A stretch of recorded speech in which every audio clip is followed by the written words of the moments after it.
Hello, welcome to your training on being a multi-passionate entrepreneur. We wanted to make this training because we know how difficult it is when you've got ADHD to choose a niche. And traditional business coaching teaches us that we need to pick one niche and stick with it, which is near enough impossible when you've got ADHD. We see the potential in absolutely everything. We're passionate, we get excited, we want to change track. We can't just do one thing all the time, it's going to drive us insane. And so this training really is about teaching you that you can do that. You can have more than one niche. You don't have to stick to one thing, but you do need to have an element of control over kind of where that interest goes, because we do have a tendency, due to our lack of self-control, to jump onto a new idea, a new passion, a new interest, a new project before we've really thought about whether it's the right thing to do and before we've finished our previous project or projects, which means that we tend to bounce around a lot, but we don't make any progress, which is so frustrating for us because we are capable, we can be successful, but we need to just take back an element of control. So this training is going to teach you how to do that. And the analogy we like to use is a bowling ball. So if you think about when you go bowling, on the alleyway, you've got kind of two ditches, haven't you, either side? But you can put the guards up. And so when you've got the guards up, you can throw your ball down and it can bounce off the sides if you haven't got the best aim, and it's still going to get towards the pins. You're still going to be able to knock your pins, and we can look at the pins as your goals.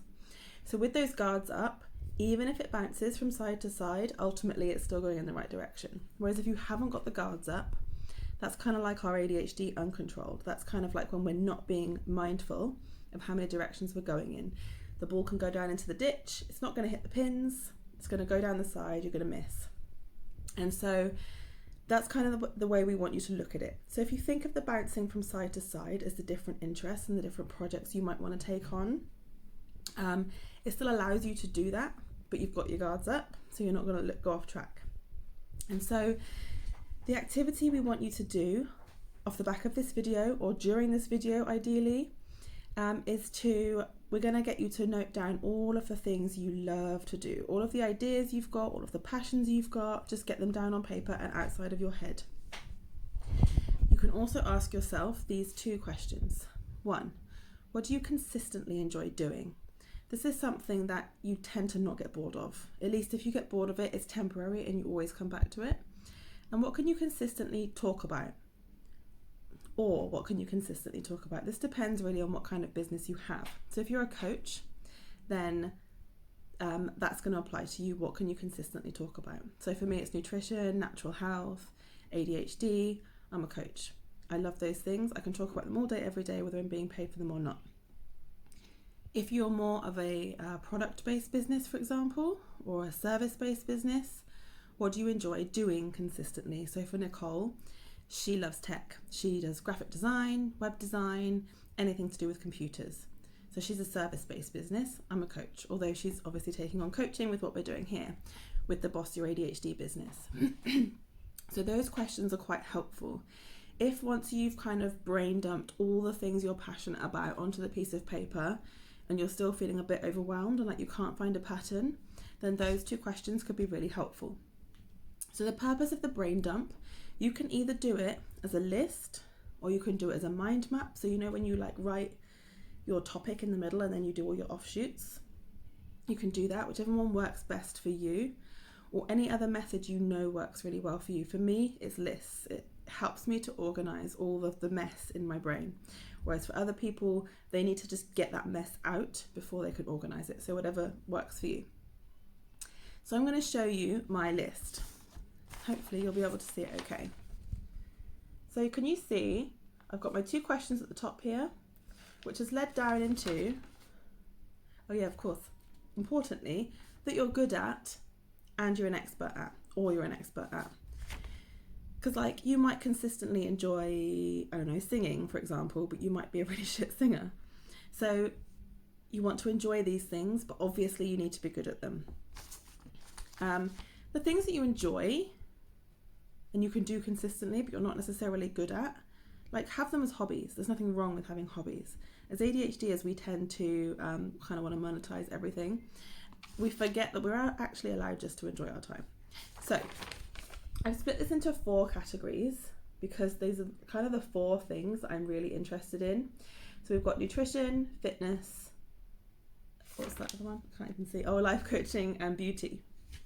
And these all tie in together.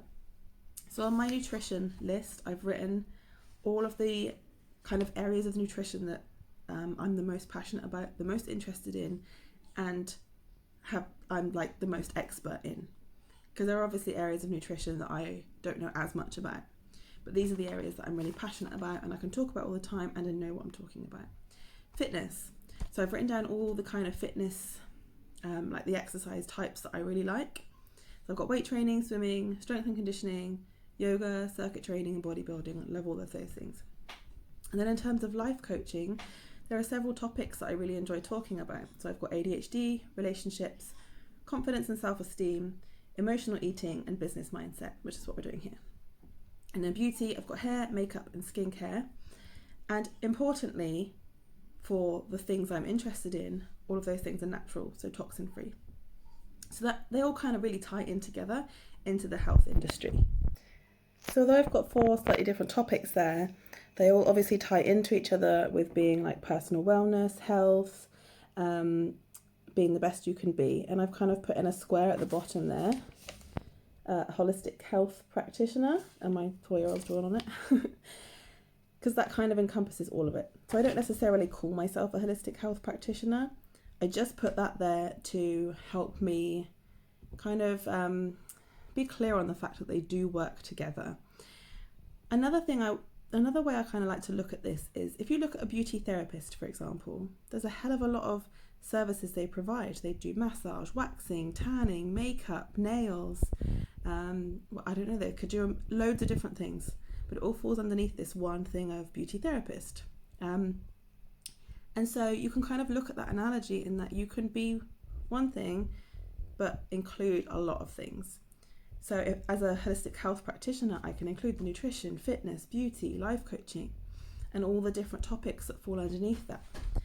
And so when I'm working on a project, let's say, for example, with the Boss Your ADHD business, obviously I'm talking to ADHDers, we're working on business mindset, and we are going to be including nutrition into this because it's really important for improving your brain function. And once I finish my fitness certifications, I'll be able to start including fitness because, again, that's good for your brain function. It's going to boost your energy levels. And so I've got all these different areas here that I can cover, but they all go into one project. So another thing I could do would be, let's say once I'm a strength and conditioning coach, I could help bodybuilders gain muscle and lose fat. And they might need to work on insulin resistance depending on their health.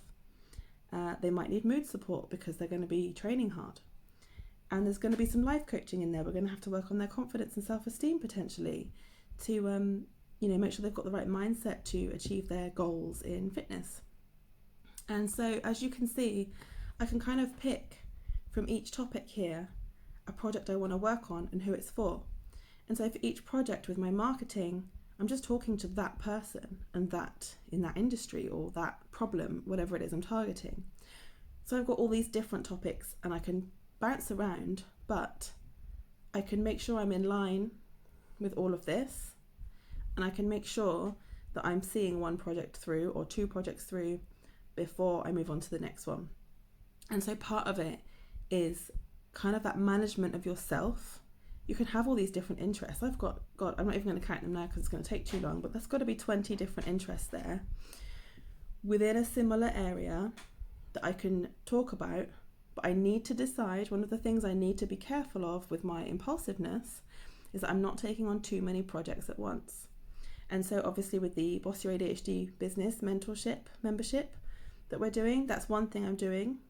Because it's group, it's not too intensive. So I could, if I wanted to, take on another project, as long as I'm careful that I'm not overloading myself and that I can actually see both of them through. So that's one of the other things we want you to be mindful of, is not that you can't have multiple niches, but that you need to be making sure you can actually manage what you're taking on. And if you've got other ideas, that's great. Write them down, keep them in a book. You could have an ideas book, which is something we actually recommend. Every time you've got a new idea, write it down. You can even hash it out if you want to. If you've got that hyper focus and you really just want to get it all out, get it out of your system, get it into your book. You've got that idea there for once you've seen through whatever you're currently working on. So you're not constricted. You get to be multi-passionate. You get to have more than one niche, but you just need to kind of keep it in control. So to be clear on the activity that we want you to do right now, we want you to brain dump down all the things you're passionate about, all the ideas you've got, all the things you love doing that you could do all the time that you don't get bored of. Get them all written down. Whether that's a list or a mind map or any other thing that works for you, just do that. Then we want you to go through and highlight the ones that all kind of link together. So obviously we've determined that mine is for like health and wellness, Nicole's is for technology. Yours could be anything else. We've got somebody in our audience who he's really interested in protecting the environment. So he might have loads of different projects that are all to do with being eco-friendly or eco-conscious. You might, I don't know, whatever topic, I can't even think now because I'm on the spot, but we've actually got somebody else who she is a coach. She coaches trauma, but she also makes Halloween decor. But she does that all year round because her niche there is for people who love spooky stuff. And so she can do them consistently because she loves them both consistently. So the other thing we wanted to kind of clarify for you here is that if you can't necessarily find a way to link them together, like I have with mine in the health industry or like Nicole has in technology, as long as you consistently love them and they're not something that you kind of get shiny object syndrome over, so you're like, this is really great for a bit, but then I'm bored and I've dropped it and I'm not interested anymore. They need to be things that you're consistently really interested in. And then you kind of just get really clear on that, what that is, who that's for, why you love it. And you just make sure that you're not taking on too many projects at a time. And that's kind of as simple as it is. And also the mindset element is just to let go of this idea that you have to always do one thing. Stop being self-conscious. Stop thinking that people are going to think, oh, you're inconsistent, you can't do this. They're going to be judging you because they're not. So let that go. This is something I battled with for years. I thought, oh, I'm inconsistent. People won't trust me. They're going to think I'm going to lose interest again, but it's rubbish. You are an ADHD entrepreneur. You will attract the right people to you. The more you that you are, the more of your people you call in. So kind of let go of that fear, let go of that judgment. What works for neurotypicals doesn't work for us. Let go of that. You are not neurotypical. You never will be. We want you to let go of that idea. You be you be ADHD, do this activity, get really clear on what you love and hash it out. You know, once you've got those few things that you're really interested in consistently, hash out what kind of ideas you could have, what projects could you start, what courses could you build, what products could you create, whatever it is that you do. Just start getting those ideas out, start planning them out. Just let yourself get really carried away with this, really enjoy it, be motivated, get excited. And then once you've got some ideas, have a look at what you can do right now. What can you start and see through, as long as you're not already on another project. Just be mindful, okay? But Nicole and I are here to support you. Please ask questions. Come and join the Discord. Come and join our Facebook groups if you're not already in there. This is going to be so exciting. We can't wait to help see you through this. So I hope this training was helpful. Ask us questions, but do this exercise now or set a reminder to do it. That was amazing timing. I just had to pause the recording because my Alexa was going off giving me a reminder. So set yourself a reminder to do this task when you know you've got time to focus on it. So either do it right now or set a reminder right now to come back and do this. It's really important that you do this because this kind of could be the difference between making progress in 2022 or being stuck where you are right now. And we know that constant cycle of being stuck, how frustrating it is, how awful it feels. So let's do this now. Let's make 2022 the year that you actually make business progress. You start making money, you start enjoying yourself, you start making this work for you. So I can't wait to hear what you come up with, and I will catch you on the next training.